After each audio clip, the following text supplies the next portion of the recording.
Hello, everyone, and welcome to this episode of Talking MotoGP. This time we're going to be covering the action-packed, thrilling, exciting, on the edge of your seat Sepang round, the penultimate round of what has been another great MotoGP World Championship. Again, diving into all of it is myself, Rob Portman, and my co-host, Paul Scott, along with everyone down in the comments. Before I get on to them, Paul, you're keeping well, and another great weekend racing action for us to talk about.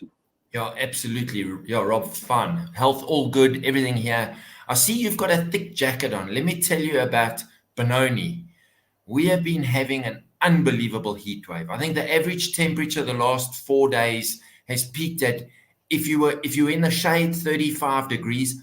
I put a thermometer out on Sunday afternoon for about 6 minutes, my watch. The temperature went to 43 degrees. It has been unbearably hot and no rain. But other than that, we're all good. What a great weekend of racing.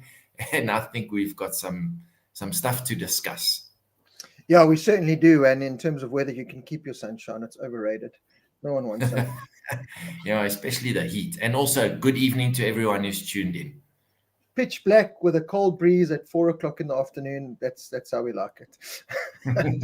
David Callahan, Wade Williams, Quibus Alberts, Con Constantinius, Justin DP, Wayne Taylor. Evening, James. First things first. How is Brad's shoulder, Wayne? I haven't heard final confirmation other than what was reported out of the race weekend that everything is fine. It was just a bad knock.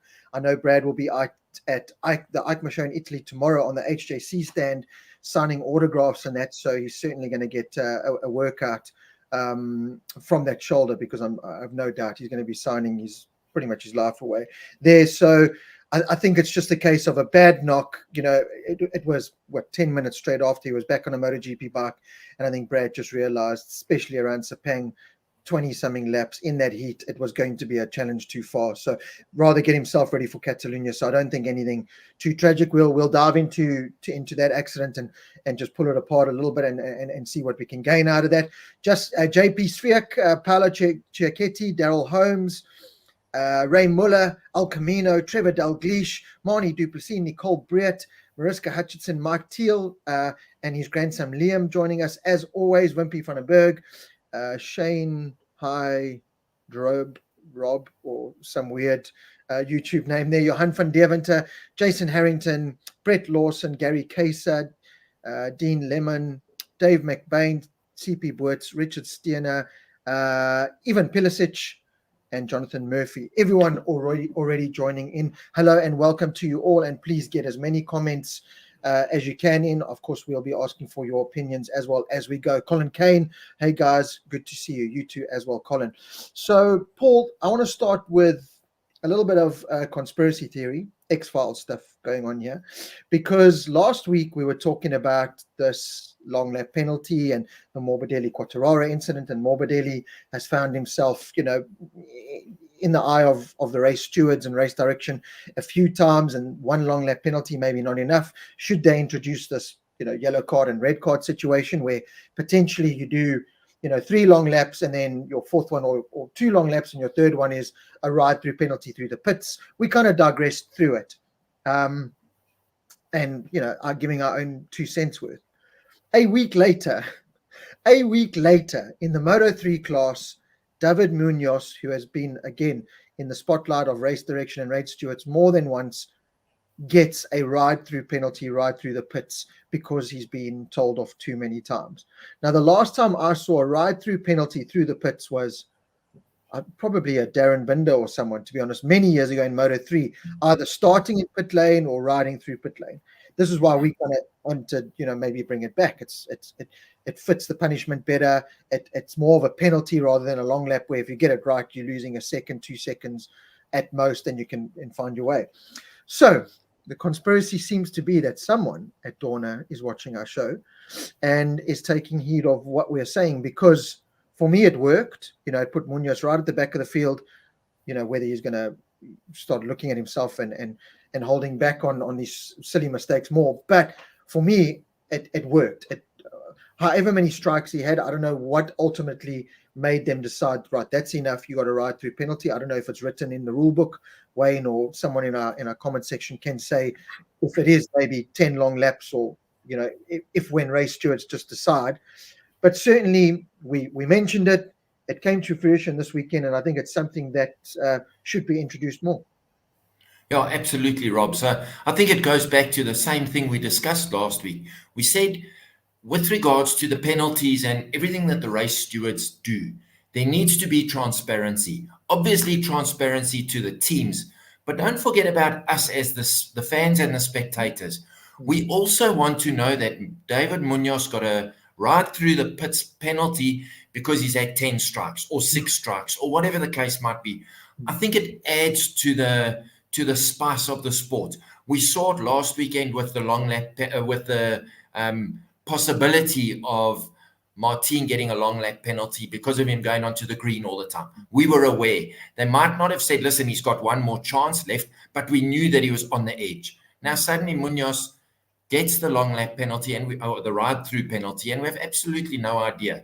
We know he's been a serial offender, but I think that would just be something, understand a lot of what the stewards do is opinion based. They look and say, well, I think X, Y, and Z, but still there must be a guideline and make it a little bit more transparent for, if we've got how many thousands of South African fans that are fanatical fans. We love the sport. We watch it. We're passionate.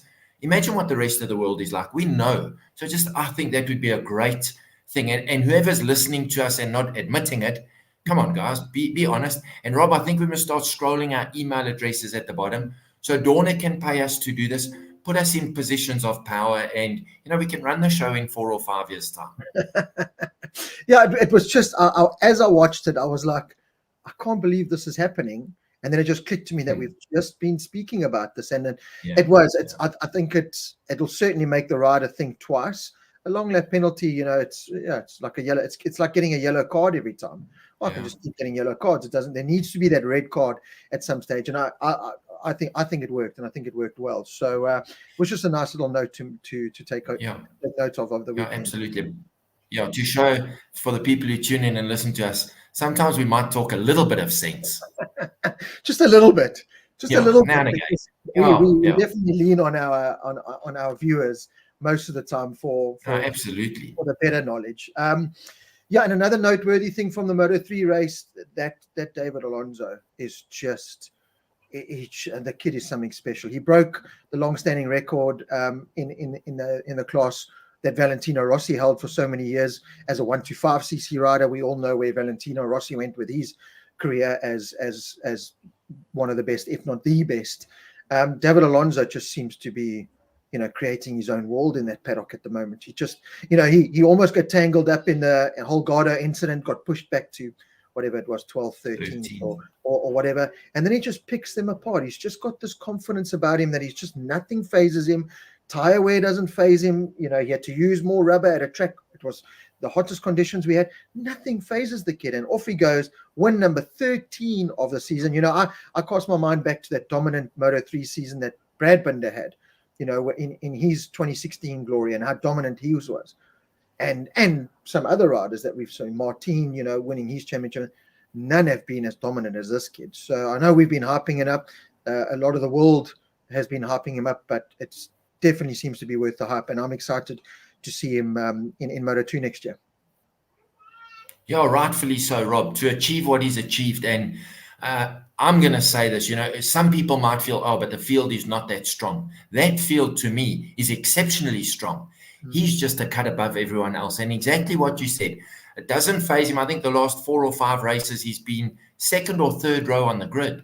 He doesn't worry. His racecraft to me is just impeccable. He never seems flustered. He can be 13th like this weekend after an incident, and he just works his way steadily. And once he gets into the top 3, it's kind of a done deal. Then he knows, okay, now I've got the better of you guys, and give me half a chance, I'll be in front. And he knows he can lead the race, and he can ride in the 3rd, 4th, 5th. It doesn't worry him. So to me, racecraft out the top draw. And as we've said, you get those special riders. Valentino Rossi, Marc Marquez, now David Alonso. I'm going to leave out the Casey Stoners, because Casey Stoner on a 125, and remember he was 125, 250. I'm going to say by those standards, he was actually quite useless. I think he won 3 250s, 125 race. This Alonso is without a doubt something very, very special. So fantastic to see. Records are there to be broken. And I mean, what did Rossi do that record? 1999, I think it was. Yeah. Maybe even earlier. So it's going to take 25, 26, 27 seasons probably before someone does that. But let me tell you, I think he's just something really special. And a nice kid. He's got everything right about him, goes on the podium. Yes, they've spoken. I mean, his team is from Valencia. First thing he says, no celebration. This is for the people of Valencia. He's a youngster. He wants to spray the champagne and show everyone how good he is. At the right time, he does that. So I think a fantastic, he's the real deal. Yeah, I think, the whole MotoGP paddock should be commended with how they handled the Valencia thing. Yeah. It was devastating to see. It's horrible, especially for riders close to the Valencia circuit, or the Spanish riders.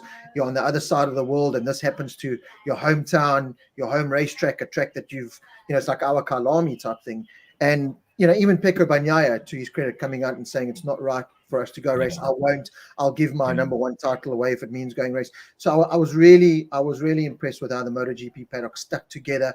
Everyone kind of sung the same voice, and it just showed a great unity of all the riders, that in those tough times, it's not about us. It's not about our world titles. It's not about what's going on here in our own little world. It's about the bigger picture and the people of Valencia, the people of Spain. And I think Dorna acted the right way in getting the news out quickly. Touch wood. And from what I hear, the Catalunya round is still on, because now that storm has made its way to Barcelona, sadly, and the everything is going wrong there. But we've still got a couple of weeks. So, tip of the hat to everyone involved there. And let's hope that everything can get sorted, and thoughts and prayers with all of those involved in the horrible, devastating times that side of the world. Yeah, absolutely. Yeah, we can only pray for them. And let's see what happens with Barcelona. As of a couple of hours ago, it was still going ahead. But as you say, the weather, we cannot change that. So could be quite a dodgy situation. Yeah, speaking of Moto2, speaking of records, Brad's Moto2 lap record of Sepang was finally broken this weekend. Thank you, Wayne Taylor, for that. Just jumping into Moto2, a couple of noteworthy things there. First of all, this is where karma, it exists. Karma exists. It's there. It might not be as harsh as we want it to be all the time, but karma exists, and it certainly came back to bite Jake Dixon. In many ways, I do want to laugh and go, and in many ways, it must be a terrible feeling. I wouldn't want to wish that on anyone, to be honest. But Jake Dixon, a lap to go, comes across the line, celebrating what would have been a brilliant podium finish after the last couple of races that he's had in those conditions. And he celebrates too early, and he does it at Aleix Espargaro, and he loses the podium to his teammate. You know what I mean? That's karma striking twice and saying, listen, twice. Whack. So anyway, it's horrible to say, but you know what? In many ways, Jake Dixon brought it on yourself. Yeah, Rob, one thing that would worry me if I was in your shoes, he was educated in the UK, and clearly counting down backwards from 19 to 0 doesn't get taught there. So you better just look where you send your kids to school and make sure they go 1 to 20 and 20 to 0, so that when your son's racing and there's one lap to go, he knows there's one lap to go. But I must say, I felt exactly the same. You never wish that upon anybody, but that's 100% a rider error. So I was like, sometimes just be a little bit more humble. I think he's an exceptionally good rider a lot of the time, not all of the time. But when he does stupid things like his outbreak with Darren last season and the way he's carried on at times, karma just bit him properly. But just going to something else in Moto2, I've got to say, I cannot believe this Celestino Vietti. He's either superb or he's nowhere. He breaks his collarbone 2.5 weeks ago. Now, I know a lot of guys, Lorenzo being a good example, came back 3 days later and podiumed or got a 5th place. But I mean, this kid, he's done nothing. Then he wins. Then he does nothing for 5 races. He obliterated them on Sunday. So I say big ups to him. As you said, regarding the temperature, the heat, the humidity, those are the worst conditions to ride at when you're not 100%. And, whatever they threw at him, he dealt with it. And he really surprised me. And I thought that was really a outstanding performance. Yeah, second that, I think you got it spot on there. He just blows hot and cold. He's just that rider that has got the talent, but we've seen them come in and out of all championships. There's these riders with phenomenal talent. They just blow hot and cold. When they're on it, you can't touch them. When they're not on it, they don't have the feeling, or whether they get out of bed wrong or eat the wrong toast or something, they can't put it together. And Vietti is very much that mold and it must be very frustrating for a Rossi or the VR46 Academy to have someone like that. No, there's this true potential rider there that can go out on a weekend like at Sepang in the trickiest and hardest conditions and go and show everyone his true talent and destroy everyone. But then there's weekends where you forget he's even there. So there's a couple of the riders of that caliber in the Moto2 Championship, which, I look at Canet as well. Why don't people speak more highly of Canet going to MotoGP? Sergio Garcia, he was touted as a Yamaha rider 3 months ago. The man has fallen off the face of the earth, like gone. So again, it's a different picture painted in that paddock to what we see on TV. And that, I've said it so many times. It's the biggest thing that I learned when I did that 13-run race with Darren, in 2022, is that the teams, they know these things. You talk to team managers and guys, they know that. They go, that rider, the results aren't good, but watch this guy, and you're like, whatever, man. And then they dive deeper than into just what they're seeing in black and white on the timing sheet. So Vietti was good. He was really good. There was something I wanted to bring up with Moto2. Oh, in terms of Moto2 as well, Darren Binder didn't have a fantastic weekend at all. Darren had another shocking weekend. Thought he was finally on the up of late. Wayne Taylor. Yeah, Wayne, it's bringing it in. There was a comment here I just wanted to touch on before we finish on Darren from Gary Kesa. Alonso still has to perform in Moto2 washing machine. How many world champions have been stuck there? So, Gary, I agree with you. So many have gone there. Izan Guevara is one of those. He was going to be the next best thing. First podium in Moto2 only now after a couple of years. Hasn't really performed. Seems to be getting it right now. If you think of Jabal Masia, last year's champion, I forgot he was Moto3 champion of last year because he's just dead to the world. Dennis Foggia was top Moto3 rider. He's dead to the world. So I agree. But I think Alonso's a bit more special. They didn't win 13 races in a season the way this kid has. They didn't dominate races the way this kid has. I think he's just got that Pedro Acosta, Marc Marquez, that extra little something. I don't think he's going to be lost in the Moto2 class. I think he's going to be running right up there. So in terms of Darren Binder, Paul just didn't from the first practice session didn't look on it. Whether it was a setup, whether I don't know what it was, but when the little bit I did get to see Darren on camera, it just didn't look pretty, to be honest, which is hard to say because obviously we're huge supporters of Darren, but it didn't look pretty. Just did not look pretty. Yeah, absolutely. And we were so excited last weekend before he had his incident with Agura, where he looked so comfortable, confident, fast, in control, and then to have a weekend like this, and I have no idea. There's been nothing on the net to say, okay, this is what they've said. So there's kind of been radio silence. The only thing I take out of that, his teammate didn't have a great weekend either. So clearly, between the two of them, they couldn't gel with whatever. Was it the circuit, the heat? We don't know. But, it wasn't a case of Aegis was running, even if he was running top 15, he was always behind Darren.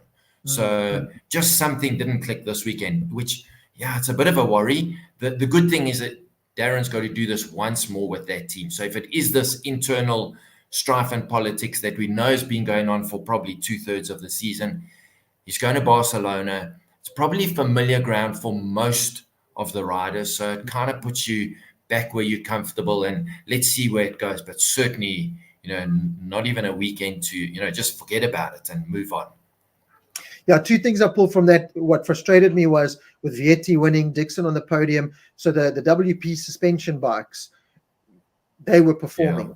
And in previous races, when we've seen them perform, we've seen Darren and them perform because WP suspension. And the fact, as you said, that they just couldn't get a click, whether it's, you've done all that traveling, you're in Sepang, and you've, from the crew chief side, you've got Darren coming in complaining about the bike again, and he's going, whether that whole project, and it just seemed like that way to me, where it's just switched off now. It's like, let's get through Sepang, let's get through Catalonia, and then it's over. But having said that, sorry, Paul, what do you want to say there?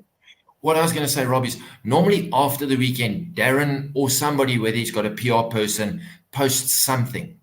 After this weekend, there was nothing. Unless you saw something, I saw nothing. That's what I'm saying. So to me, that's a bit of a disconnect. You're going to have a bad weekend. It happens to 99% of all races. It's how you deal with it. And now this radio silence to me just shows there was drama. If it had been an issue that they couldn't resolve, set up, whatever, why didn't they come out and say that? But because there was total silence, I think there's more to it than you and I will know. Oli Moto is, as I said, we have a love-hate relationship with our Oli Moto, because he speaks the truth, but he also throws his curveballs in. And he's done it once again here with us. Manuel Gonzalez, who's obviously replacing Darren in the Intact team for next year, and Darren's replacing him in the Cressini team, will show the true standard of the Intact GP next season. He's fourth in the standings right now. He must see Intact GP as a step up from Cressini. Now, that is an interesting topic. We're not going to go on too much about it, because, the MotoGP is the big talking point. But Oli Moto's got a very good point here. How does a Manu Gonzalez, fourth in the World Championship, won a race, podium, had a good season all round, compared to that of the Intact team that he's joining, and the Cressini team? There's a stepping stone to MotoGP. There's more positives being in Cressini. So what has happened there? We don't know the internals of it, but why has that happened? So, as Oli Moto says, I think it'll be a good exercise to see exactly where that Intact GP team is. The problem is, if he goes and performs on that bike, look, it's also hard saying, because there's going to be a completely different team next year. They're not Husqvarna. They might not be with WP suspension. I don't know how the whole setup's going to work. But the environment, certainly, if he goes there and performs, you could almost see people saying, well, you see, it was Darren. It was Darren. He's hard to get. He's hard to work with, blah, blah, which I kind of feel is the sense from the team anyway. Intact GP staying with WP, Johan van der Winter says here. So, yeah, I understand what Oli Moto is saying. It's going to be a good kind of comparison on where they are. If Darren goes on to the Cressini bike, and this is the pressure for Darren, because he's got to perform to a fourth in the World Championship almost level, because that's where that bike and the rider that he's replaced is going. Whereas Gonzalez has just got Darren's, with no disrespect, Darren's 16th, 17th in the championship, so he doesn't have a high bar to try and chase. So that's going to be an interesting exercise to keep a note of. Obviously, if Darren is just going out and performing week in, week out, top 5, no one cares about that exercise. But if Darren's results aren't there, you can just see the world just pulling that kind of conversation apart. Yeah, absolutely. And Oli Moto made a very valid point.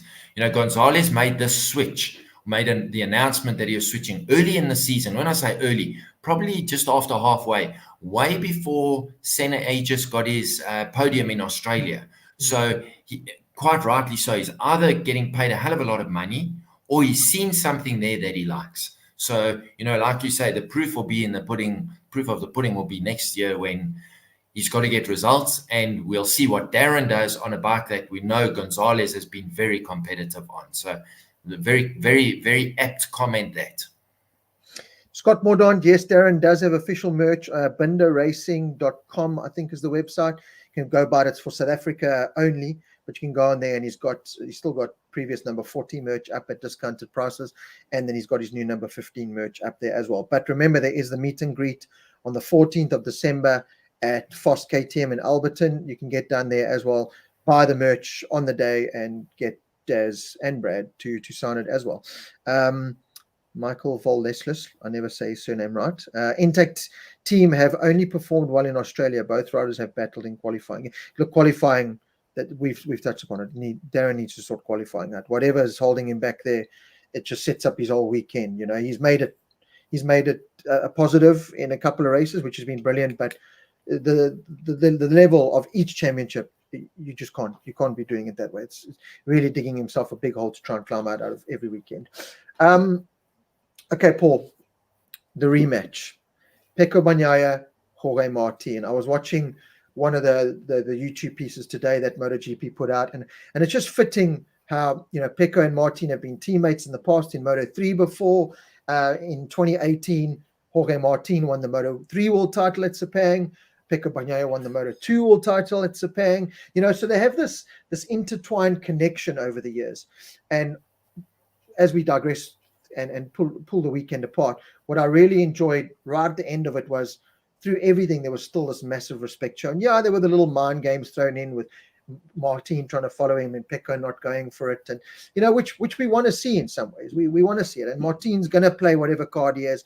Pecco, while I respect Pecco so much, as he doesn't dive down those holes, he doesn't go to dirty tactics to try and win.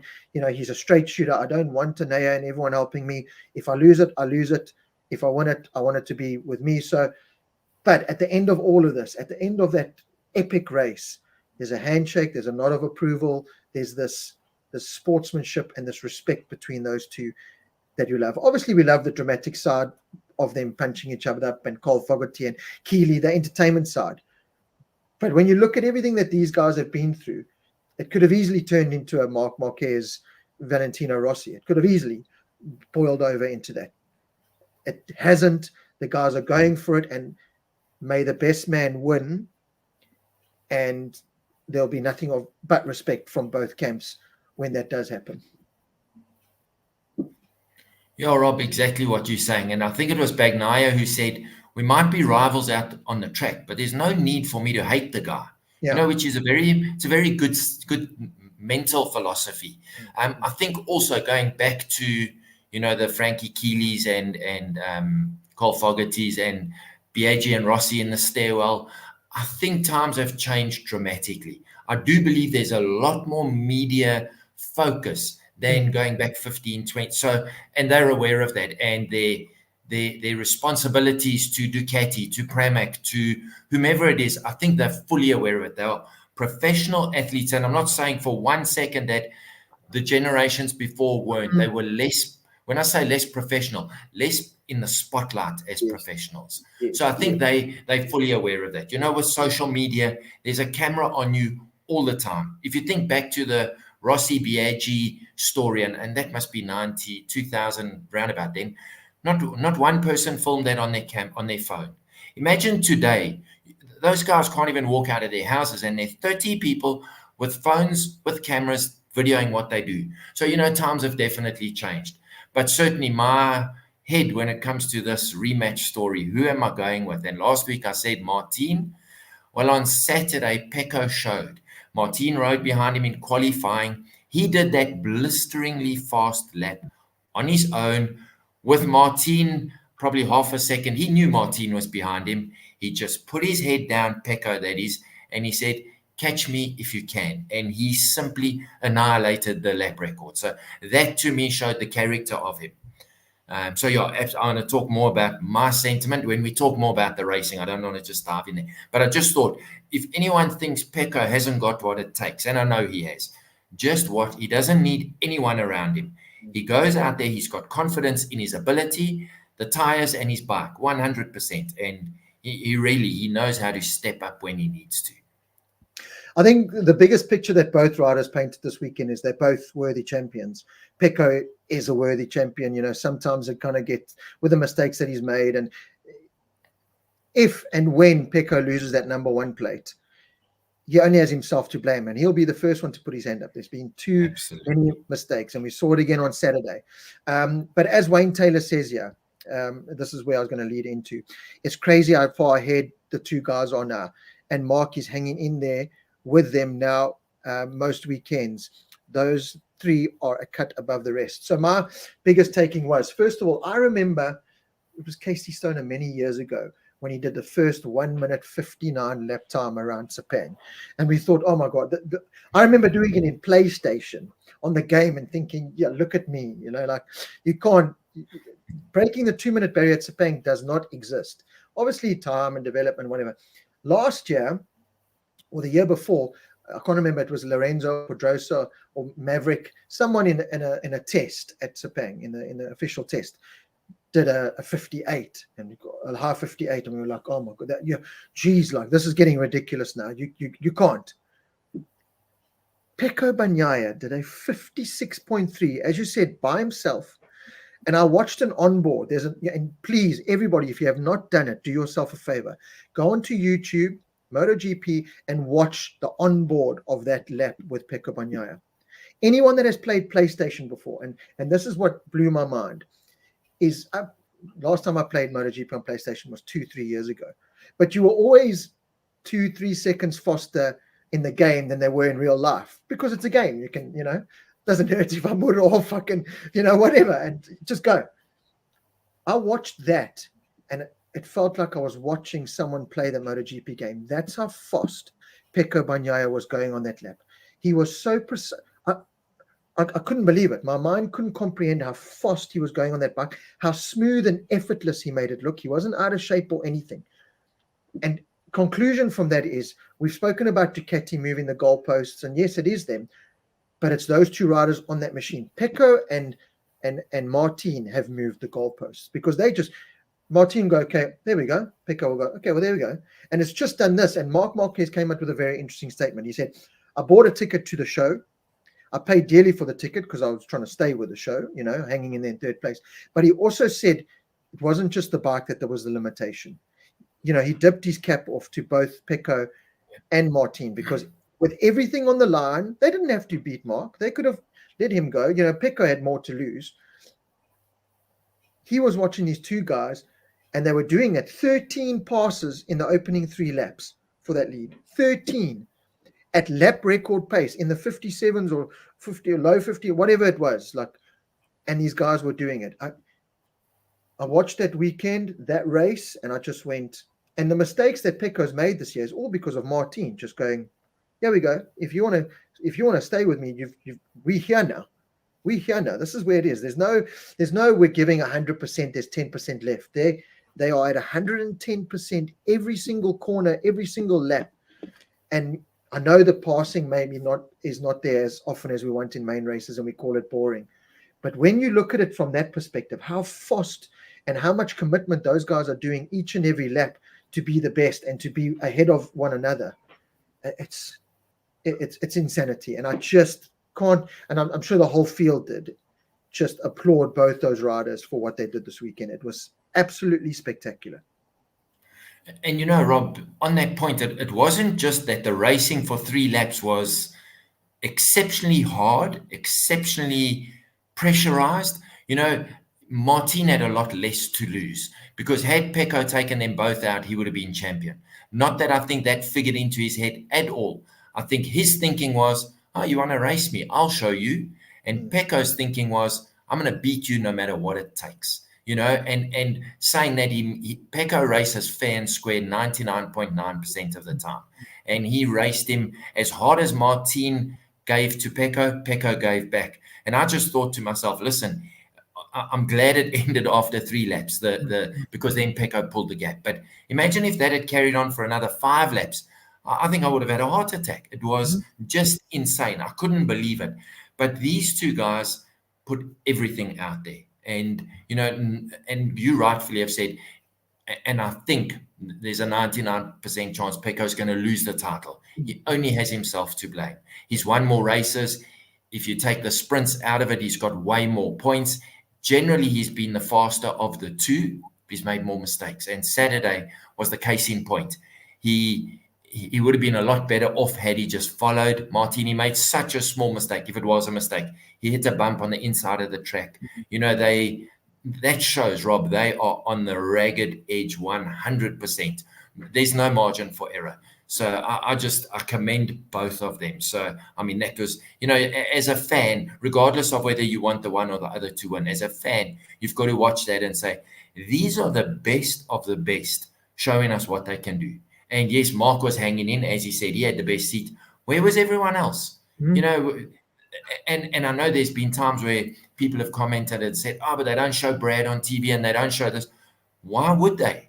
These are the guys that are putting the show on. It was absolutely unbelievable. And then for Pecco on Sunday, after his mistake, to have that confidence and just run away with it, he applied all the pressure and he came out on top. So yes, he's a true champion. I've never really I don't want to say gelled with him, Yeah. but certainly week after week after week, we keep saying it. This guy is the consummate champion, consummate professional. And yeah, if he loses, he knows why. And he'll never blame anyone else. But my, what a race on Sunday. It was absolutely spectacular. Mariska Hutchinson, I was out of breath just sitting on my couch watching those two. And it was, and the funny thing is, Martin didn't have to do that. Martin did not have to engage. You know, I said last week I wanted to see more of a rocky, fight come out of Pecco. He didn't get in long enough in the sprint race to kind of do that. I thought turn one he was a little bit, I don't want to say soft, but I think he, if you look at his turn one actions on Sunday compared to how he handled turn one on Saturday, there was a different Pecco there. And he said there's something that just doesn't click with the sprint. He's just not as fully committed as he is on a Sunday. So that's something that's got to change, next year. Although we know that Martin's going to Aprilia, we'll talk about that just now, and his biggest rival is going to be Marc Marquez. Hopefully, KTM and everyone make a step, but the reality is, as we sit now, is it's going to be a Pecco versus Marc Marquez championship next year. The impressive thing was that Martin didn't have to do that. He could have just sat behind. He knew he had more pace than Marc, but Martin, I think Martin survives at that level. If Martin takes a step back and you know what I mean, that's when the mistakes creep in. Martin's got to be at that pushing 110% every single corner. That's how he survives. What has been impressive from Martin pretty much since he came into MotoGP, and this is going to be the downfall in many ways to Aprilia because he's got to relearn all of this, is that he's hopped on that Ducati, and from the first lap on Friday, the guy is just able to go fast. Just whether the setup's right or wrong, he's just able to go fast and then progress and get better and better and better and better, but at a much faster rate than anyone else. Pecco kind of starts slower and he builds to that pace. Martin just has this ability to just bang and go. And I thought, we've pulled Martin apart many times, and I think it's a reason why he doesn't have so many 89 supporter flags and stuff, is that he's just, he's made the mistake, he said some silly things and whatever. The second half of the season, from that crash, I'm trying to think which race it was where he had a crash. It was Sachsenring, he crashed out, and there was another one, and something clicked with Martin. It already clicked at the beginning of the year. He made a big step in maturity, but then after that, and it might have even been the Mugello, it might have even been the Ducati dissing him again, and he just went, you know what, that's it. What do I have to do to win this world championship? And someone said to him, this is what you got to do, and he stuck to the script. Pecco's won 10 races. Olimoto says, imagine being Pecco, you've won 10 races and you're going to lose the world championship. That's where we are, because Martin has just done everything he's had to do. And you can't take it away from him. I wasn't mad about him winning the world championship. Now I look and go, you know what? He's done everything right. He deserves it. I don't want to say he deserves it more than Pecco, but he deserves it just as much as Pecco does. But he's made less mistakes. He's brought the bike home. He's been more mature. I don't want to say being more mature. He's just handled certain situations better. And he's got this lead. And as Olimoto and a couple of other people say, pretty much by the sprint race at Catalunya, it's going to be all over, because I don't know. There's a mistake in Martin, but I don't think it's coming anytime soon. Yeah, Rob. And also, we discussed it specifically after Australia last year. We said him and his team, all they have to do is follow what Bagnaia is doing last year, and they didn't, and it cost them. We firmly believe, and I think 100%, that cost them the championship. This year, as a collective, they've been more in control. They've made no rash decisions. They just seem to be, they've stepped it up. Like we expected Martin to step it up, so is his team. And a point I want to highlight is something that really stood out to me on Saturday when Pecco crashed. If you saw Gino Borsoi, immediately he put his hands out to the people. They immediately showed the camera in the pits, and he calmed everybody down. Now, I can tell you, I'm not the most calm guy when I'm excitable when I'm watching MotoGP. If I was in that garage, I would have jumped up and yes, but he immediately took control of the situation. A rider's crash. No one wants to see that. Yes, he wasn't hurt. He slid off. But in the circumstance, before anybody could throw stones at them and say, oh, check yokes, you can only win because Pecco crashes. He calmed immediately and they carried on. And that's the maturity. They need that. They can celebrate 2 weeks' time, Sunday or Saturday, if it happens to be Saturday, to their heart's content. But he knew. And I think it was a measure of calming the team. And the thing is, boys, we haven't won it yet. Let's stick to our plan. That's how I think he sees it. To me, he was the standout of their team, but that whole team, without a doubt, now they've picked the whole game up, and that's allowed Martin to be where he is. And I think you said it was Oli Moto who said, yeah, but Pecco's won more races. Absolutely no doubt. Pecco's made more mistakes. So, at the end of the day, the one with the most amount of points wins the championship. And right now, that looks like it's going to be Martin. But I think overall, between the two of them, whoever wins deserves it, 100%. We've got Lisa Esmond, who's, of course, mother to both Bjorn and Ryan, who are doing a fantastic job. We've given them a shout-out in the paddock. And I think the biggest difference is that all of a sudden Ryan Esmond's doing Jorge Martin's helmets. That's been the biggest change. And we're going to see Martin win the championship purely with that. So, Lisa, you can tell your boy that it's all down to him. It's got nothing to do with Martin and the team. It's just down to Ryan putting on the right clean visors. Exactly. Not throwing the tear-offs under his back tire. Yeah, exactly. Just putting the right amount of tear-offs in the right place and doing everything. A mentally stronger 89 this year, some clever rides. Perfectly well said, Christy. Absolutely. I know we had a question earlier from Shane about asking if Pecco and Martin's bikes are exactly the same. Shane, they're exactly the same Ducatis. And this brings me into the story of Martin going to Aprilia. I know we've spoken about it a couple of times, and it's an exercise that I'm very keen to see, especially where Aprilia are now. They had another weekend where Aleix Spargo said, I couldn't even hold on to the bike in the end. It was overheating so much. A problem that we've heard a couple of times now about Aprilia. It's just been a disastrous season for them. Maverick has been nowhere. Aleix, the second half of the season, Aprilia just doesn't exist in many ways. So Martin's certainly going to a project that wasn't as strong or isn't as strong as when he signed for them in Mugello. Now, Martin, as I said, as soon as he came into MotoGP, he climbed on a Ducati that was still, it was the best machine there, but the others were a lot closer. They've progressed since then. And I think Martin has to take a little bit of credit for that progression as well, because, again, Gigi Dell'Igna's just had this Pecco and this Martin data to go from lap record pace data every single race. And as Wayne Taylor says, these guys don't qualify lower than the second row. So he's just had this beautiful data to work with, and he's created this motorcycle that it's a combination of Jorge Lorenzo, Dovizioso, Pecco, Martin, Bezzecchi, you know what I mean? He's just had this pool of ingredients to work with. Martin's now got to climb on to an Aprilia, kind of use a base setting from, and in a way, I think he'll be happy that it's at Catalunya now, the testing the Tuesday after instead of Valencia. It's a bit more of an open circuit. Valencia is a very tight and tricky track. It's a go-kart track in many ways. So Martin's got to almost not be confused. Marini put it perfectly in Silverstone when I was with him. He had to kind of get rid of his Ducati feeling. Forget the Ducati feeling. I'm not going to make this Honda a Ducati. I've got to try and get the best feeling from this Honda, my best feeling, and then try and make it work like that. So Martin's got to do this development now. He's very much going to be the lead development rider with Bezzecchi by his side, with Iagura coming in as well, but they're going to sit and they're going to really be the main source of data.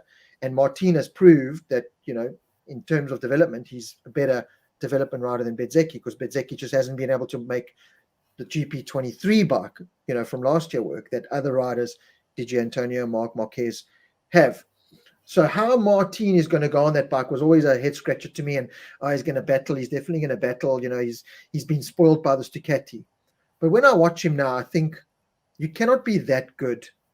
And no matter where the Aprilia is, it can't be as bad as a lot of people were painting, and I certainly was thinking he's going to climb on this bike, and that's Jorge Martin over next year. I certainly don't think he's going to be a massive title contender next year. I think he's still going to be a contender in some ways, in many races, but there are going to be races where it's just not going to click. Martin has proved this year and in others that he finds a setup and he fine tweaks it.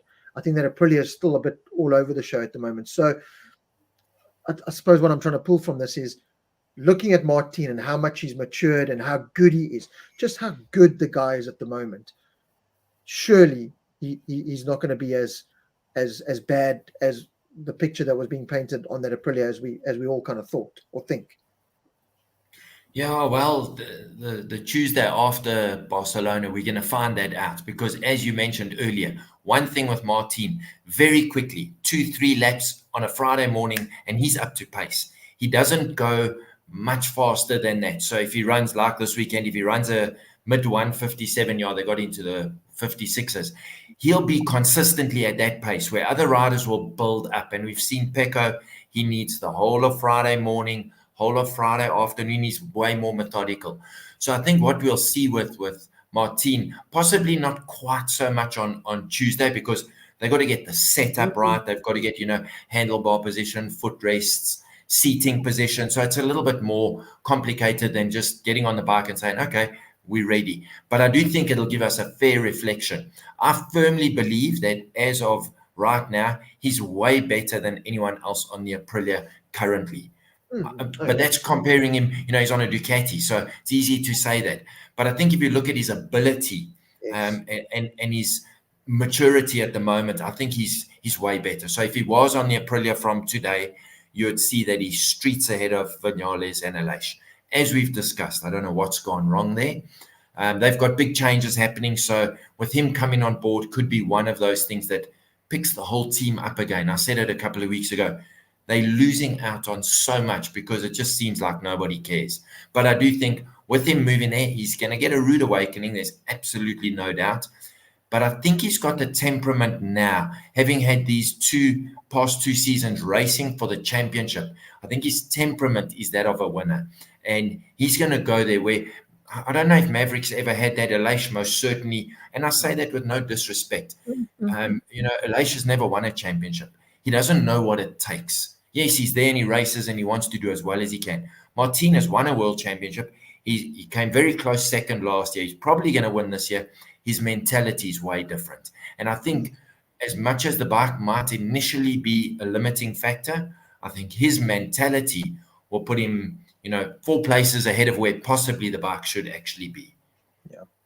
Robert Swart, yes, they are going to be testing after the race, as it is the Tuesday after the race. It might even be the Monday, is a scheduled Tuesday. Monday, they've all got headaches. Yeah. They do the presentation of the championships on the Sunday evening. Yeah, so 2025, first official test is the Tuesday at Catalunya, which will be great to see. Sven Gruner makes a very valid point here, and it was one that I was in a very long way trying to get to. And he says, I'll read it out to you. It's easier when you're winning. I want to see his mental stability when things at Aprilia go a bit pear-shaped. And this is the biggest factor that probably has to come into play. As you said, and I fully agree with you, in terms of speed, natural talent, energy at the moment is exactly what Aprilia needed. The energy's gone from Vinales. The energy's gone from Aleix. The energy's gone from Miguel Oliveira. I don't think the energy was ever there with Raul Fernandez, to be honest. But they're getting the most energetic, the fastest rider in MotoGP at the moment, and the world champion. The biggest test for Martin with Aprilia is going to be exactly what Sven Gruner said. He's been on a Ducati from day one. He was fast. They've always been able to solve problems very quickly. And if you can't solve them, you dive into that beautiful pool of data and it gets solved for you. Oh, no, I'm not working this out. What's Pecco doing? What's Mark doing? What's Bezzecchi doing? You have that luxury. Now it's Martin. Now you're only pulling from Agura's data, Raul Fernandez data, and Bezzecchi data. And if you're the fastest out of it, same kind of situation Mark was in. Well, what is the use of their data if I'm a second faster than them? So it's going to be interesting to see how Martin adapts to exactly like what Sven's saying. Okay, right. Now the bike's overheating. Your hands are heating. Your feet are overheating. You can't ride the bike you want to. Now that the solutions aren't there like they were at Ducati, how do you handle that now? And that's going to be his biggest test, certainly as a MotoGP rider. And that he's going to have the pressure of the number 1 plate as the world champion. And that's going to be another thing he's going to have to deal with now, is from this dominant year in many ways. to now, how am I going to solve all these problems? I'm the champion. I've got to put up a champion's performance. As you said, people come in and watch MotoGP for the first time, and they're seeing this number one plate riding around in 5th or 6th or 4th, and they go, huh? How's this guy the champion? He's getting destroyed by these, you know what I mean? So it's all those kind of factors, and that's going to be the true test to see the true Jorge Martin. I think it's a lot easier to be mature and be mentally strong when you're surrounded by this team on the right bike. Okay, now you're being thrown back in the deep end with this pool of problems. How are you going to adapt then? How are you going to swim out of that? Yeah, Sven makes such a valid point, 100%. That's where his maturity is going to have to come into effect, and not become a Maverick Vinales where you just say, oh, well, I'm done. I'll arrive on Friday morning, I'll ride around the track, and I'll fly home in my private jet on Sunday night. Pay me what I think I'm worth, and that's the end of the story. I don't think Martin is in that situation. I understand that when he gets on the Aprilia, and all things being equal, on Tuesday after Barcelona, nothing's going to have changed. Yes, they're going to bring all the new parts because then they're allowed to. So he's kind of on Tuesday going to be a proper test dummy. First of all, he's going to be on a bike he's never ridden. It's not like he's going to be on the Ducati and now they're bringing new aero, different swing arm, new chassis. He's going to be on a brand new, everything's going to be new. So maybe they leave him on this bike and say, okay, your day, you're going to do 60, 70 odd laps. You just get accustomed to the bike. I don't know, but that's not the issue for now. The issue is next year. And I honestly don't see, and I hope I'm not being pessimistic, but I do think I'm being realistic. I cannot see Aprilia, KTM,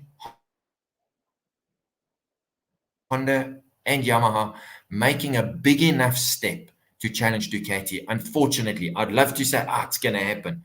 I do think they're going to make steps. The rider change is going to help everybody because now we don't have let's just say the 4 best riders, Pecco, Martin, Bastianini, and Mark on the same bike. So that's going to mix things up a little bit. I think that's going to sway the balance slightly away from Ducati. But still, I cannot see the other makes catching up. What do they need to catch up, Robin? Percentage-wise, it's probably 5%. They'll be lucky if they make 2%. Because remember, as much as they catch up 2%, Ducati are moving forward again. We've seen that. Ducati are the masters at it. So that's what worries me is that, the other marks aren't going to catch up, mark as in manufacturer, aren't going to catch up as quickly as Ducati can move that goalpost. And that to me is, time will tell, but I can't see it happening. I just hope that for Martin's sake, he's on the next best, saying that after the KTM. KTM need to make big strides too. But I think he's going there with the mentality of probably 99% the world champion. And that's certainly for the first probably quarter of the season, if the bike's not up to scratch. First quarter of the year, he'll overcome that by his mentality. Then we'll start to see the problems taking effect. But yeah, it's a very difficult one, but I do believe he's in for a rude awakening. We also have to factor in we talk about Ducati moving the goalposts and Pecco and Martina. They've moved the goalposts. Marc Marquez has certainly proved his worth this year on the older spec bike. He's climbing on the factory bike in the factory team. We know that's an environment where Mark thrives. That's where he wants to be. Who knows where he's going to take the goalposts? Who knows what Gigi's going to do with all that data that he's got from this year and this GP25? So, yeah, I think in some ways the odds are stacked heavily against Martin. It's common sense and common knowledge for everyone to know. But at the same time, you cannot, you can discount what a serious talent Martin is. He's been fast in Moto3. He's won a Moto3 world title. He was fast in Moto2. Didn't win a world title there, but maybe didn't spend enough time there. And he was on a KTM. You're same with our Brad, going up against the Calexes and everything else in those days when the KTM just wasn't maybe up to scratch. So I'm excited. I'm very excited to see how this all plays out. The mark in the factory colors is going to be brilliant to see. I still think it's going to be Pecco versus Mark. Robert Swart has asked you, can we touch upon Marco Bezzecchi and how bang average he's been, and he's going to Aprilia? Will things change there? And I wish I had the time and the energy to go back to a conversation I probably had in one of the podcasts I did about 2 years ago when I spoke about Bezzecchi. And I know he was riding this wave last year. He was a championship contender. He was doing brilliant. He was winning races and he was doing a fantastic job. I never really fully committed to that wave because he did the same kind of thing in Moto2, a bit like a Vietti. He blew hot and cold, and he was just someone that I could never, going into every race weekend, even when he won the previous race weekend, I never put him down as a first name in a top 3 podium. And that's kind of reflected this year, while we spoke about it last weekend. Antonio, who was out of MotoGP and didn't even have a World Superbike ride, just happened to take his leathers to a test and climbed on a bike and then took this ride in a team that Bezzecchi had said no to, a factory 24 model Ducati, to stay with this flourishing VR46 team that he felt at home with in a great environment. Antonio has taken the number 1 spot in that team. And, Bezzecchi again had a weekend where it was, where is he? You kind of wondering where he is. So I don't want to say it's the pressure of it all or what it quite is. Bezzecchi's come out and said he just can't get this bike, a front end feeling out of this bike that he wants. But that's the difference between the Martins, the Peccos, the Marks, the Bastianinis. They make it work. They find a way to make it work. And if it's not necessarily working 100% the way they want to, they almost ride over it or they ride past it. They just find a way to go like this and make it work and go fast. Whereas Bezzecchi just hasn't been able to. He's also come across as someone who, to me, he's now trying to make everyone else fix his problems. And it's a difficult one for us to answer. Is the 23 model versus the 24 that much worse? Definitely there are differences. There's no doubt. We see it with Mark. Because Mark as a rider, I think, is on a very similar level to Martin and Bagnaia, yet he cannot consistently run with him. 4 or 5 laps, he's good, and then at some tracks, he drops off, and you can see the difference. At the turns, that GP24 just gets the power down, and they can pull bike lengths. But Alex Marquez has had some fairly decent rides. Not great. Bezzecchi, nothing. He's had 1 or 2 sort of okay rides, but then Antonio has shown that just ride the bike. Take Mark out of the equation. I think riding-wise, he's a little bit better than those guys. And he shows it. His results show it. But Bezzecchi, to me, just has kind of, he's almost doing, I don't want to say an elation, a Maverick Vinales, where he just doesn't know what he's doing. So, you can't help the guy when he can't help himself. And he's certainly, from last year to this year, as you mentioned, he chose to turn down the 2024 bike. It was his choice. And I think from the first time he rode the 23 bike, he was, he just couldn't adapt. And as you said, Mark has adapted.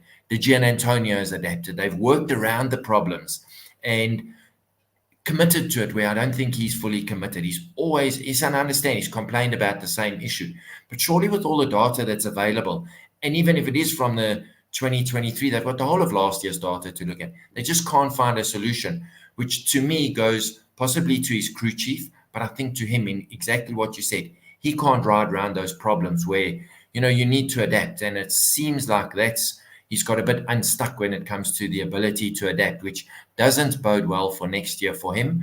But you never know. The bike next year might just suit him immediately. That we'll see probably on the Tuesday, the first sessions. 2 interesting comments here I just want to quickly touch upon. Olimoto, first of all, if Pecco can't beat Martin this year on a satellite Ducati, what hope does he have with Marquez in the same garage on the same bike? Massive challenge for him, and he looks like the only threat to Marc Marquez. And it's an interesting point that he makes. I personally think Pecco is strong enough to mentally and speed-wise to handle it. I've just kind of said I do kind of believe Mark's going to be the goalpost pusher next year on that bike. Mark has a mistake in him. Pecco has a mistake in him. I think it could be a similar tale of this year where, Mark's putting the goalpost there. Pecco chases that goalpost, puts it there for a second, but in getting there, he's, had a couple of crashes and missed a couple of open goals to get there. So I think it's going to be a back and forth between both of them. I think Pecco has proved his worth as a champion. I think he's proved his worth as he's able to go toe-to-toe with Mark. And this is just my belief. I'm not saying this is cast in stone. This is how I'm answering the Olimoto question. I still think it's going to be a big management question mark how Ducati handle those two personalities, and when and if a clash does come, how do they handle it? Is Pecco the blue-eyed boy of Ducati that we're all painting him out to be? Does he have that overmark in that camp? Has Gigi, by making this call of taking Mark over Pramac and Martin, kind of shown that, I take Mark just as seriously as I take Pecco? There's so many fundamental questions that need answering, and that no doubt on track Mark is going to be ridiculously fast. He's proven on this GP23 that he can keep up with the pace. Yes, he crashed out, I know, this weekend, but he's won races, and he's won them emphatically this year on the older spec bike.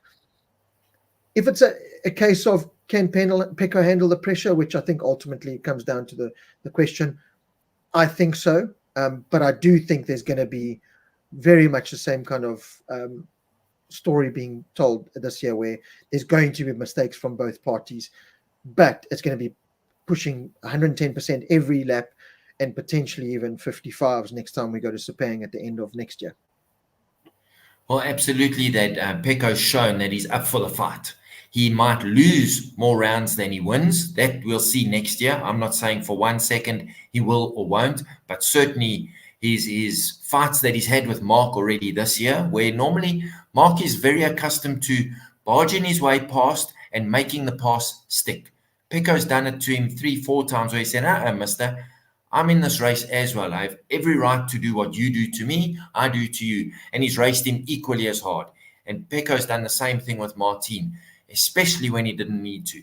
He's been as hard as anyone can be. So I think mentally he'll be okay. In terms of the favoring which rider, if there are dramas, personal opinion and looking at the way the Ducati team is structured now, without a doubt, Pecco is David Tardozzi's golden boy, without a shadow of a doubt. Mm-hmm. Gigi, I think, is a little bit more circumspect. Yes, he went with when they went to see Pecco after he had crashed, but I think he's more circumspect. He looks at the collective. Because he's the head of Ducati technical, Tardozzi's the head of Ducati, the factory team. So I think there might be a little bit of a disconnect when it comes to that, should something arise, if there is a falling out between the two sides of the garage. Time will tell. Mark, I can tell you right now, doesn't need to be mollycoddled. It's not in his nature. He's never had it. He gets on with what he has to do, which might favor Pecco. So if Tardozzi's cuddling up to Pecco, Mark's not going to feel like he's being left out. He's never needed that. Not with Honda, not this year at Ducati. He just gets on with the job. So I don't think that's going to be too much of an issue. But saying that, we saw it with Rossi and Lorenzo when there is a fallout. You're living in the same house. It's tantamount to a divorce. So it'll be very interesting to see, because I firmly agree with you. It's going to be predominantly those two, with a De Gianantonio, with a Martin, with a Bastianini, let's hope a Brad Binder, Pedro Acosta thrown into the mix, but not regularly. I do think that the top two are going to be the factory Ducatis, and that's going to make it a very interesting scenario, especially if it's 1 week Mark, 1 week Pecco, so there's not a Pecco wins 4 in a row and pulls a gap, so be very interesting to see. But I think there's going to be a lot of toing and froing between them. The one likes to, I'm not saying that Pecco needs to be mollycoddled. He's accustomed to that. Mark's on his own. So I think from that point of view, it's not going to cause too much of a ruction next year. I think, talking about it now, the biggest factor for Marc Marquez is he's going into that team. Well, I mean, this is a question that I can post to everyone in the comments, and you, Paul. Is he going into that team as the number 2 rider? And is his biggest motivation not only to win a world championship, especially on a Ducati with another manufacturer, his 9th world title, chased down Rossi's 9, and all those factors, but is it a case of, I'm going into this team as number 2? I've never been number 2 in a team. From day one, Mark has been number 1 in the team. If you look at, from his Moto3, Moto2, MotoGP, he's always been number 1 in a team. He's going into a team now very much, in my view, not very much, but in my view, as a number 2. So is his big motivation right, I'm going to knock this Italian guy not only off the number one plate, but off the number one rider in this Ducati team. I'm going to be the Spanish guy coming into this Italian restaurant and turning all the dishes into, Spanish dishes, paella. And how does Pecco then handle that? Because Pecco has been the number one man in that team for a while. So I think for me, that's probably the biggest question. Never mind the number one plate in the title is, we saw it again. You touched upon Rossi and Lorenzo. There can only be one number one rider in a team. They can only be, unless Ducati finally, after all these years, prove that there can be two number ones and they handle the situation. I don't know how, but Mark and Pecco are both number ones. Yeah, you see, Ducati have that exact scenario now, except it is two separate teams. So they've got the two number one riders, Pecco and Martin. The advantage or disadvantage right now is that they're not in the same garage. Next year is a different story. Mark, to me, and I've told you, there's a fantastic book people must go and buy. It says, Being Marc Marquez. His mindset is, he is so single-mindedly focused on what he wants to achieve. I'm not saying Pecco isn't, but if Ducati have said, Mark, we welcome you with open arms as our number two rider, I can tell you now, he stopped listening when they said, we welcome you with open arms. He doesn't care where he fits in as a rider. Give him exactly the same equipment as Pecco Bagnaia, which we've seen Ducati seem to have done with the Ford GP24s this year. There doesn't seem to have been any difference in mapping and, the team politics. If they give Mark identical equipment, I don't think he's going to worry about whether he's number 8 or number 1. He's going to go there and his sole focus will be to win the World Championship. And he'll take it race upon race. And I think that's what I think. Ducati have looked at this whole thing and said, Pecco, we manage. Mark, we just give him the bike and say, someone will put petrol in, someone will put tires on, have a lack a day. And he can, and I'm being very downplaying what goes on behind the scenes. But Mark can look after his own interests. I'm not saying Pecco doesn't, but it comes across that Pecco likes to have Gigi and David and his sister and his wife and, everyone around him. Mark doesn't give a toss. You see Mark sitting there, it's him and Carcetti, and he's on the radio, and that's it. Even his dad has been very in the background for the last few races, Mark. So I think that's the difference, where it might be easier to manage because they can mollycoddle the one, and I'm not saying that's what they do, but that's how it comes across.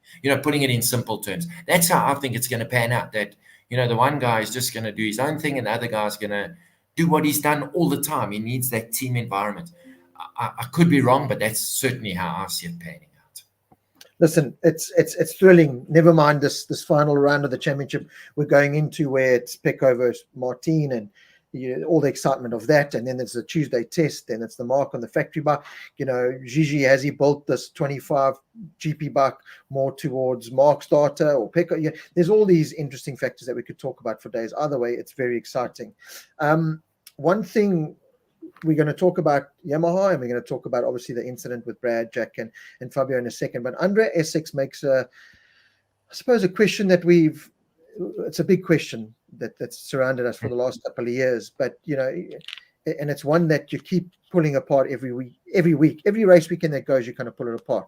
Rob Portman, what do you believe went wrong at KTM, internal or other, as they started off so well in the beginning of the season? So, Andre, with everything, and Paul, again, going to get your point of view, and everyone in the comments, please, your point of view as well.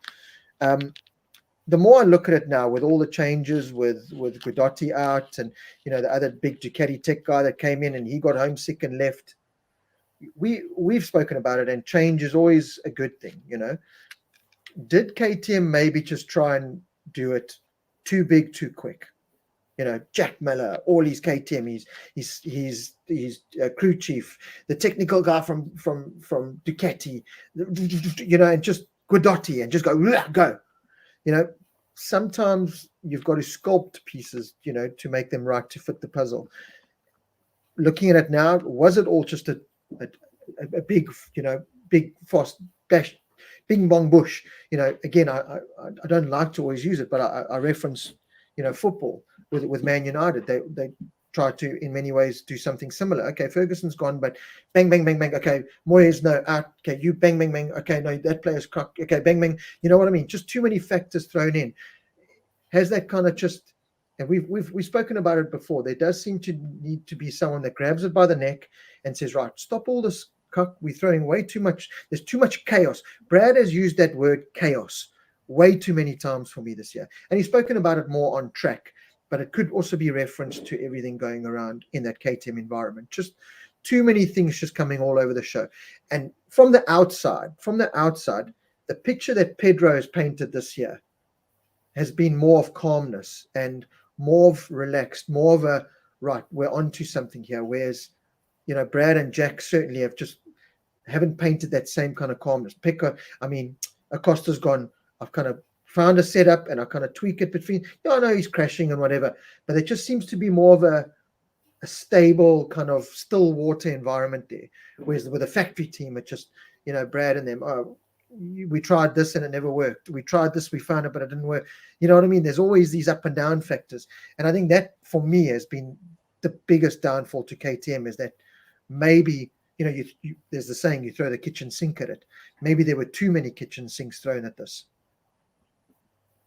Yeah, Rob, I really don't know how to answer that question. We've dived into this so many times. Everybody else seems to have regressed and Ducati have progressed. So maybe it is just the fact that Ducati have got things right. Maybe exactly what you mentioned now. KTM, they've realized you cannot buy a world championship. So you can throw money at this guy, that guy, bring them in. If the collective doesn't gel, which I'm not saying is the case, but could be the case, you can't do that. So now this one's left because he was not happy and that one's gone back to eat pasta. Maybe now they, like you say, they're now scaling it down, bringing it back to where Brad and possibly other riders have said, listen, guys, we stopped throwing the kitchen sink at it. And Pedro's said we need to calm down. And I do understand that they're looking towards him. His results have been outstanding for a rookie. He's shown that he has the maturity. So maybe it is the right thing to take his point of view into being. So, but the long and the short answer to the question is there's absolutely nothing we can say as to what the problem is. And yes, they started off fantastically. I don't want to say it was a lucky weekend, because that would be taking all the credit away from Brad Binder. But certainly nothing since then has said that it wasn't just a lucky weekend. Pedro's had, I think, 4 race podiums. They, besides Brad's 2 in the first round, they just haven't shown a consistency. And that's what's lacking as far as I'm concerned. Hopefully the changes that they're making will be positive changes. I firmly believe so. They're not going to make changes to make negative changes. But it's that same old question we've tried to answer. I still firmly believe part of the problem, WP suspension.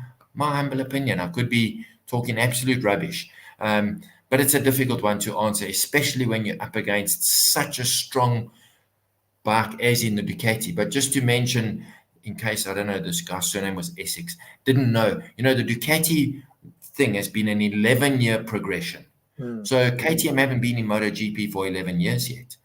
This is Ducati, who've been there for 18, 20, 25 years in MotoGP, only reaping the rewards 11 years since GG took over. So yeah, it's a long-term thing, but what the solution is, jeez, Rob, how many times have we said we wish we knew?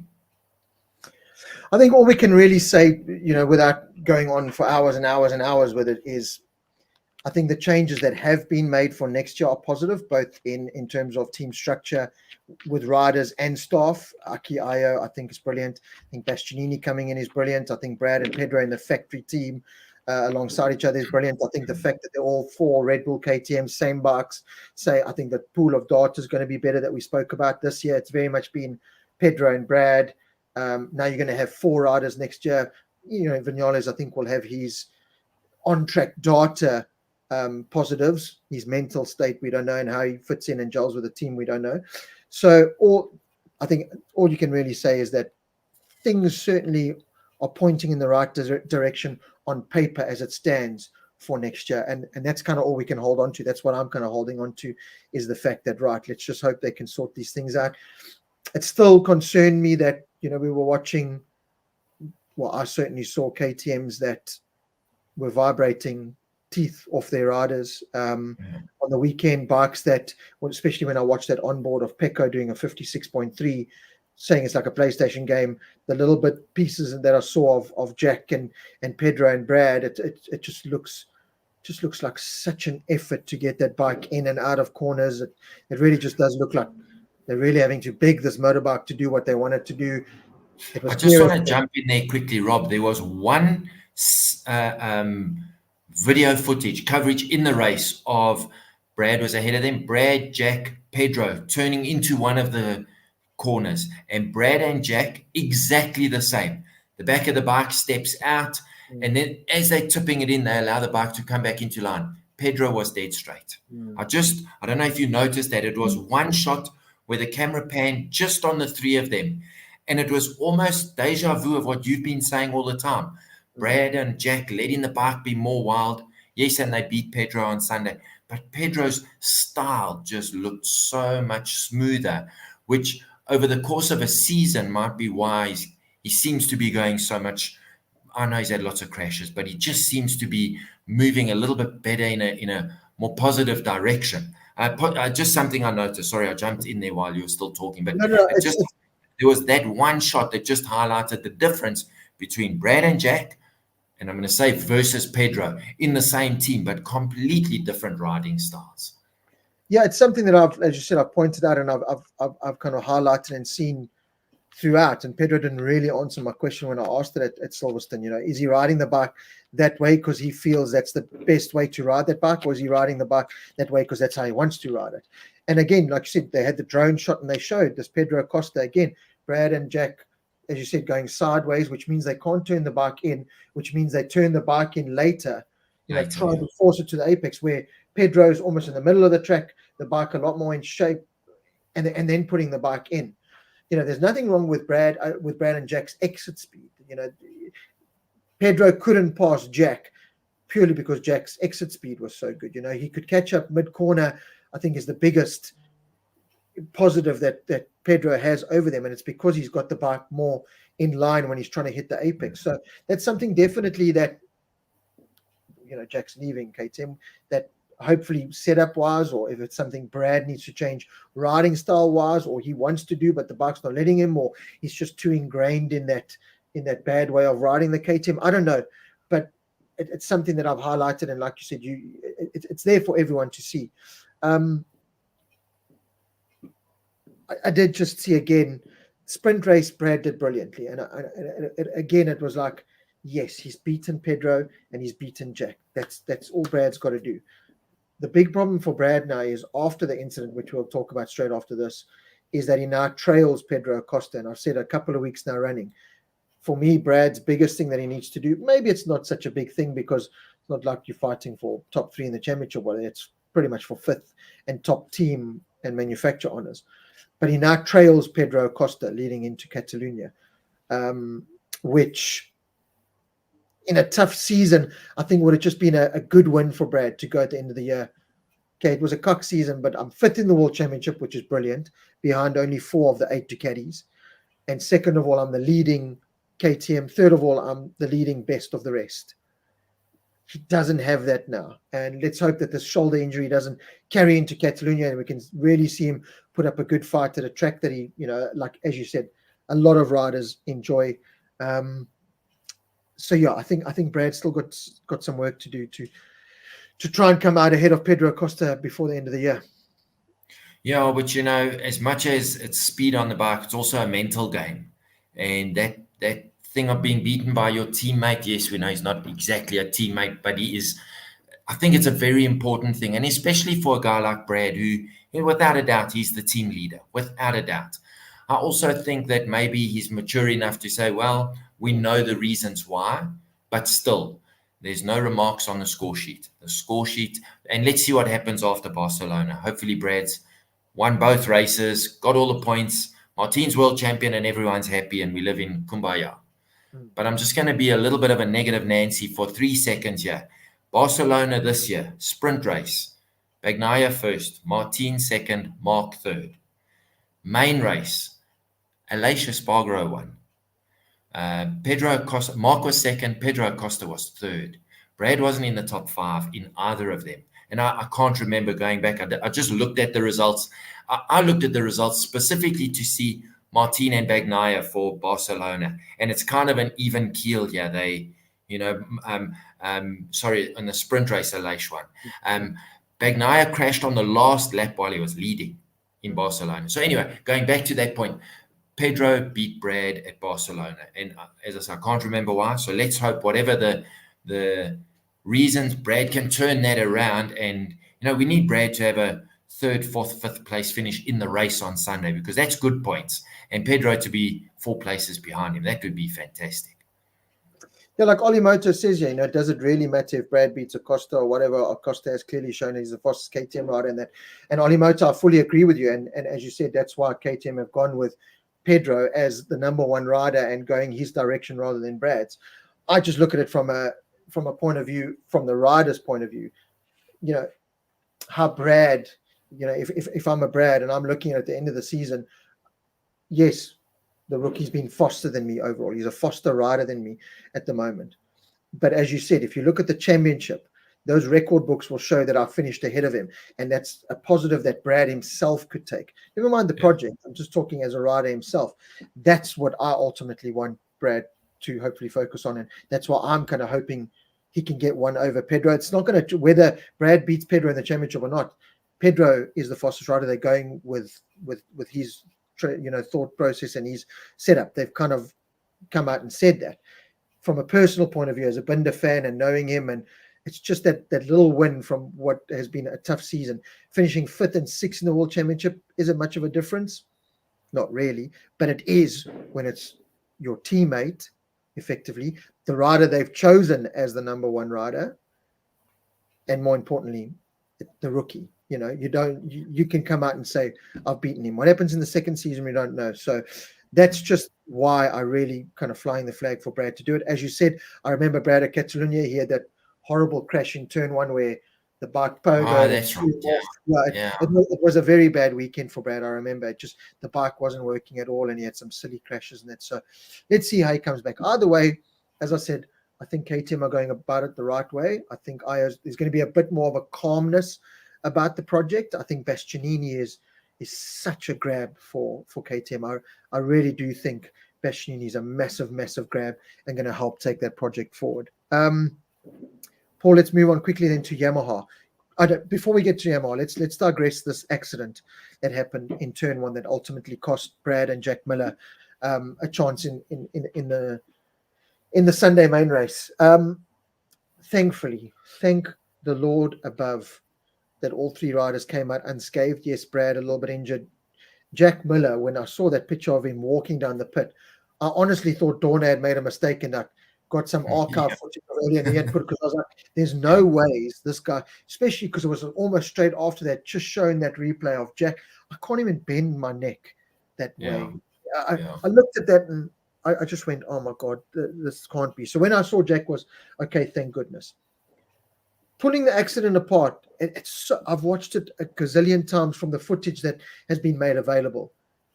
All I can really pull from it is that there seemed to be early contact between Jack and Brad, which takes Brad's fairing off. Because if you look at the contact after that, where Jack's bike hits Brad hits Fabio, Brad's fairing's already off.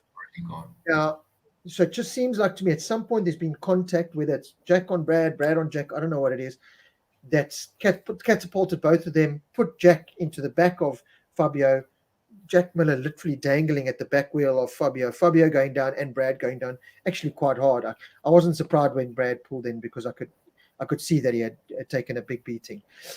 Either way, horrible crash. Glad they're all okay. But from what I can pull, it definitely seemed to be a KTM internal battle that ultimately started the whole thing.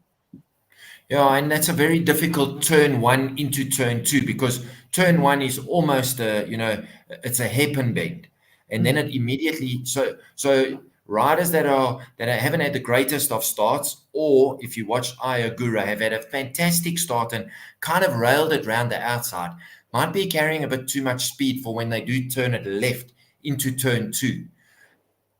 Now, when that all compresses, if you're carrying 5 k's an hour faster than a guy in front of you, you're on the brakes, so you're at full lean angle. You can't just change your line or grab the brake to slow down, which makes so there is going to be a bit of argy-bargy.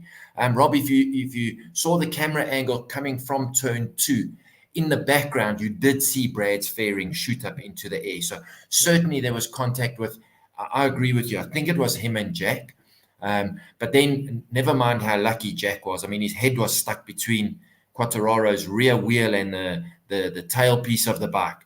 But if you saw Brad, now gets high-sided, but the bike, when it flicked him, the bike was going up and Brad was actually going down and it clocked him in the chest. I think that was, just watch it again. And that's what throws Brad over the high side. It's almost like the suspension had compressed, and when it decompressed, the bike shot kind of into his chest and abdomen, which then threw him off the bike. So the fact that he even managed to go out on the sighting lap was unreal. And as for Jack, well, as you say, when they showed that, because now he lay there for quite a while, then they said, no, Jack Miller's in the medical center. That normally, you think they're going to do x-rays, and next thing you see him walking down the pit lane. Well, he's one tough Aussie, that one. Eh? So, yeah, good that they all got away with it. Not something we want to see, and unfortunately, detrimental to Brad and Jack, but specifically Brad, because it allowed Pedro to pull those 3 additional points on him. Yeah, a couple of comments, Wayne Taylor and Nico, saying that it was contact with Alex Marquez and Brad that started the whole thing. Unfortunately, Jack and Fabio, just a consequence of that. Robert Mackey makes a good point. I have just read an interesting article, not sure if it's true or not, that Jorge Martin is calling for the doctors dangle leg out in the braking zones to be banned in races, possibly after his close encounter with Pecco leg. We've already seen what can happen if a leg is run over at such speed. We've seen it a couple of times. I think it was Alex Lowe's and Loris Baswald Superbikes last year. There were a couple of those passes where I did think Martin's leg was going to go just, searing off. I would be very surprised if it is Martin calling it, because he's missed the leg out probably the most out of everyone. So I don't know. That's going to be, I mean, how do you can't stop that. If you put your leg out, you get a long lap penalty. It's just not going to happen. It's ingrained. Yeah, exactly. Our ride-through penalty. It's ingrained in the sport now. I see, it's kind of, unfortunately, in many ways, it's like my son watching the footballers, doing that horrible spitting thing. And then I took my boy to play football the other day, and he, spat on the floor. And I was like, why are you spitting? And it's like, no, because that's what Messi and them do. Oh, well, you don't have to. Please don't spit. Yeah. You're going to have 5-6-year-olds at short circuit putting their leg out because that's what, the top guys do. It's just something that's ingrained in the sport and not going anywhere. Chancher's foot, as Christy says. Paul, let's move on to Yamaha, because there were some positives again. And this is the scary thing. Another scary thing that from the weekend is very much that Yamaha was almost a step above KTM this past weekend in many ways. Some positive signs there from Fabio and Alex.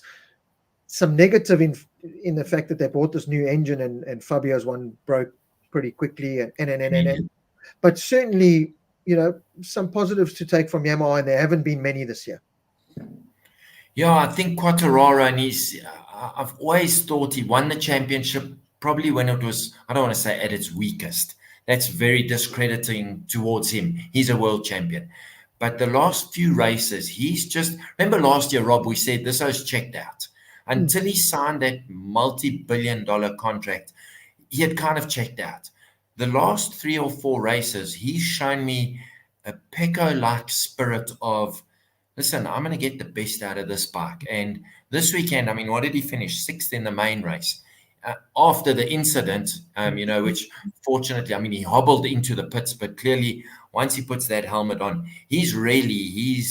I think he's looking very forward to having a little bit of help, albeit from Jack and Oliveira next year, additional riders, additional data, changes happening at Yamaha. I think he's really showed a spirited change, and it just shows mentally he's clicked back into gear, where we agreed last year he looked like he had clicked out of gear. And it just shows, which we've discussed earlier with all these guys, the mental game is equally as important as the riding. Yes, we know he probably doesn't have the tools to beat the Ducati, and if it does, it's going to be a every now and again situation. But he himself must be looking at it and saying, sheesh, 3 weeks ago, 4 races ago, whatever it was, I was coming 15th, 16th, not even scoring points. Now I'm running, for a lot of the time in free practice, he was running top 3. So, yeah, I really think the bike has got better, which shows the work they're doing behind the scenes. He's working, but he's gone there every weekend for the last few weekends with his race face and his A game, and he's shown that he's a quality rider. He really is. I think for me, it's been a tale of two halves of the season. At the beginning of the season, I saw Fabio almost from his rookie days in MotoGP, where he was too emotional about things.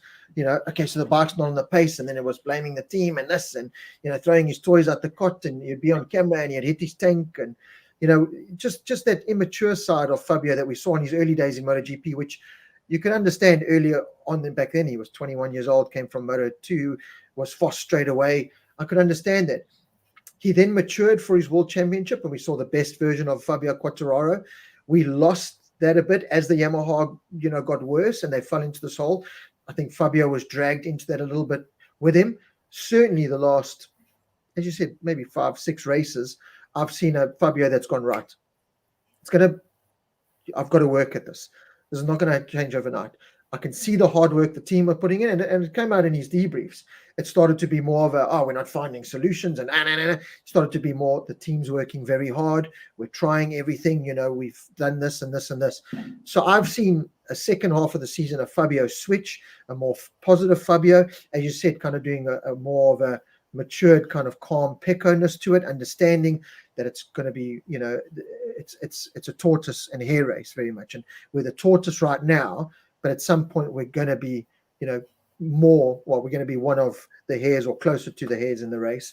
And he showed it this weekend. He showed a good maturity. Even after that crash, I was waiting to see if it's going to be this Fabio hobbling into the pits, dangling his arms around people, like just doing this dramatic thing. But he did. He got in there and must have been in so much pain, sat himself down, calmed himself down, didn't throw his toys out at all, climbed on that bike and put in that performance. When you know what, Fabio, if that Fabio comes out more often than not, then Yamaha onto something. The same with Alex. I was impressed with him this weekend because just a week ago he was saying, the bike's not adapting to my style, and I think in some ways he also had to, I don't know if someone did get a hold of these guys and just say, you know what, we're in this for the long run. If you want to be here, you've got to be here. Don't be there and everywhere. There's a team working very hard in the background. We're spending millions and millions and millions and millions. But you guys need to play the game as well, because they've certainly come together, and the proof's in the pudding, as they say, and they pulled out a good result. Whether or not it's just the Yamaha maybe adapted a bit better to Sepang, whether or not it was more down to the downfall of KTM not being as competitive and Aprilia not being as competitive, which then highlighted Yamaha as being more competitive, we don't know. But again, you look at the black and white on the piece of paper, and this weekend painted a positive picture for Yamaha. But without a doubt, Rob, there's been a change in his attitude. You can see it, without a doubt. So I think what you highlighted there, someone's got them together. Now, I've said this numerous times about Aprilia. Why has someone not got them together and written them the right act and said, listen, you guys need to, it doesn't matter whether you know you're not going to win the World Championship. You're paid to do a job week in and week out. I agree with you. Someone's pulled the Yamaha guys in, and that's where I say the management have such a big role to play, that they can pull them in and say, listen, as you said, guys are working in Japan. They're working back in, I think, their factories in Austria as well. I'm not too sure. These guys are putting in 100% commitment. They can see you not. Is that fair? So there's definitely been a mentality and attitude shift, and to the good. Yes, exactly. The result says 6, but maybe 2 of the KTMs weren't there, and 1 or 2 Mark had a crash. That doesn't matter. They were good. The whole weekend, Fabio was up there. Alex Rins, we've discussed it. You're never going to get 5 wins in a season from him. If he's not injured, he's pretty consistent. So I think that's, they've realized that, pool everything. So I really think it's a good showing from them, and it bodes well for next year. I think also maybe they know they're getting the V4. It's just put everyone in a different mindset that, listen, guys, there's the tunnel, there's the light, and it is the end of the tunnel. We're getting there. And I think you can see it. And, I'm glad with their consistency. Yeah, it doesn't matter that they're not winning. They're not going to beat the Ducati. So get the next best result, and that's where they're heading at the moment. And just shows the work that they are doing is starting to come to fruition. Fully agree with you there. Another nice factor or talking point was the return of Andrea Iannone after 5 years since his last MotoGP ride. We spoke about it last week. Was it a promo exercise? It is what it is. He came in. I always said it's unfair to really judge World Superbike riders on once-off events like this. And I know Iannone had a little stab at Bautista, saying he was faster compared to Bautista's wild card last year. But I looked at the overall kind of weekend from Iannone. There was that time in, I think it was one of the free practices or maybe even the qualifying, where he was tagging Bezzecchi. And even the commentator said, you know what, despite everything, you look at this, and he's able to stick with Bezzecchi after limited time on the bike, being away for so long, and still be able to just hang with him, not just be dropped. That impressed me with Iannone. Overall, his fastest overall lap time impressed me. His overall race pace was always going to kind of not be what it should be. But he did come out honestly and say the biggest restriction was not the bike, it was me. I wasn't fit enough or strong enough to handle this bike. This bike needs to be ridden at 200 million% every lap. I couldn't. So the biggest limitation was me. And I think that's the biggest difference between World Superbike and MotoGP. And there clearly is a massive difference. And if Toprak does go to MotoGP one day, that's what he's going to have to learn. And that's why I think he will be better at that, because I just think he's got that feel and that mindset to be able to do it better than others.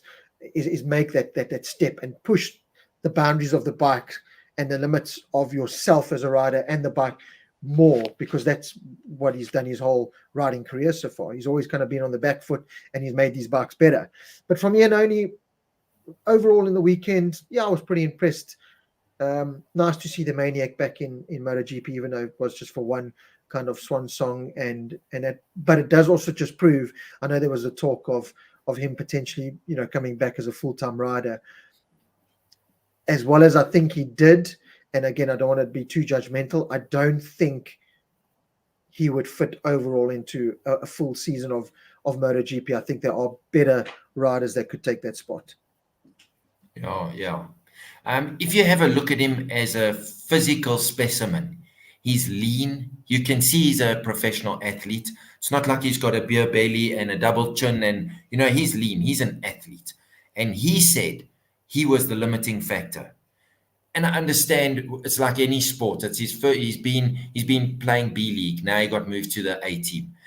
It just shows, so it goes to highlight how good Pecco and Martin were to be able to race at, I think they were 0.8 of a second race pace faster than him for lap after lap after lap after lap after lap at the same pace, where he said physically he could not do it. Now I understand if Iannone was coming back, he's had a taste, he would have to increase his training regime and his physical fitness by 35%. But it just shows you how good these guys are as professional athletes, that, he does a once off and he says, yes, looks, and this was hard. From a guy who he's won at MotoGP level, albeit only once, but 5-6 years ago, he was a front runner consistently. To come back, that just shows these goalposts are no longer on the same field. They now, they're in a different city.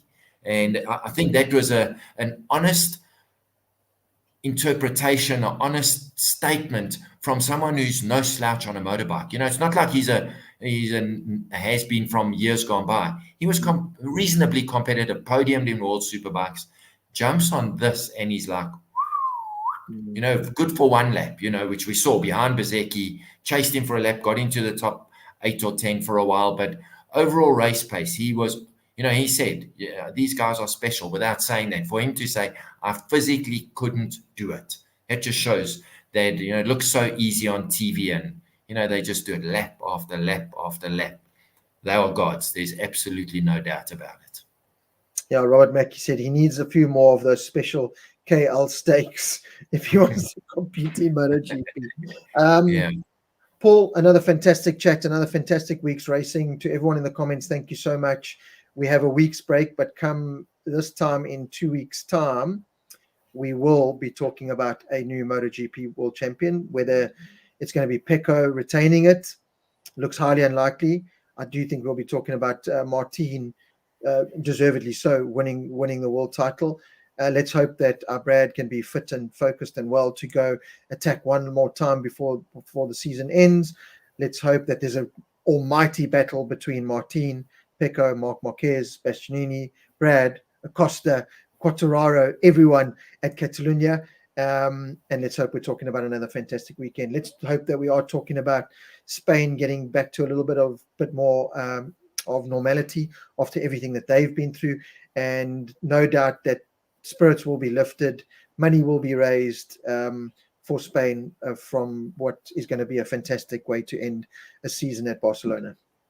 Yeah, I think I'm looking very forward to it. I think the championship is a little bit out of reach for Pecco. It's certainly not a done deal. There's absolutely no doubt. But 24 points, Martin just has to basically finish on Saturday if he doesn't win. If he wins, he's world champion. If he doesn't, if he finishes behind Pecco, Sunday he just has to arrive and finish 14th, and it's a done deal. I don't think he's finished 14th in his whole MotoGP career when he's finished. So, yeah, remembering Tuesday is the first test. So when we chat in 2 weeks' time on the Tuesday evening, we'll have a lot to talk about, as well as the testing that will have taken place. So something to really look forward to. And yeah, to everyone who tuned in, thank you very much. We really appreciate it. And we look forward to chatting in 2 weeks' time. Great stuff. We'll leave it right there. Thanks, Paul. Thanks, everyone. Have a good couple of weeks, and we'll chat to you soon.